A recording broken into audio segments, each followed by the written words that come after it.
നമസ്തേ പ്രിയമുള്ള പ്രേക്ഷകരെ. ഇവിടെ ശ്രീ മേൽപ്പത്തൂർ നാരായണ ഭട്ടപാദനാൽ വിരചിതമായ നാരായണീയത്തിലെ ധ്രുവചരിതമെന്ന 17ാമത്തെ ദശകത്തിലെ 8ാമത്തെ ശ്ലോകമാണ് നാം ചർച്ച ചെയ്യുന്നത്. പ്രേക്ഷകർ ശ്ലോകം ശ്രദ്ധിച്ചാലും.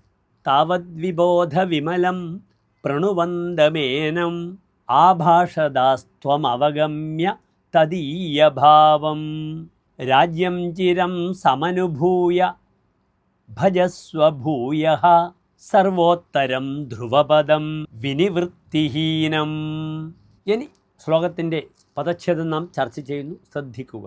താവത് വിബോധ വിമലം പ്രണുവന്തം ഏനം ആഭാഷധാഃ ത്വം അവഗമ്യ തദീയഭാവം രാജ്യം ചിരം സമനുഭൂയ ഭജസ്വ ഭൂയഃ സർവോത്തരം ധ്രുവപദം വിനിവൃത്തിഹീനം.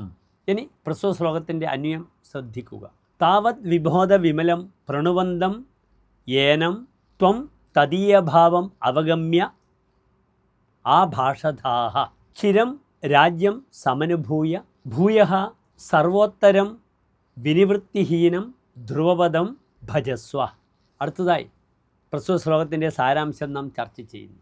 ധ്രുവൻ്റെ കവിൾത്തടത്തിൽ തൻ്റെ പാഞ്ചജന്യം കൊണ്ട് സ്പർശിച്ചപ്പോൾ ജ്ഞാനലബ്ധിയാൽ വിശുദ്ധനായി തന്നെ സ്തുതിക്കുന്ന ധ്രുവനോട് ഇപ്രകാരം ഭവാൻ അരുളി ചെയ്തു.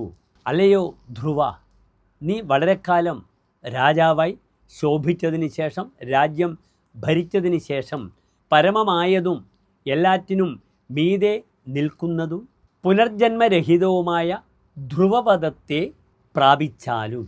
നമസ്തേ.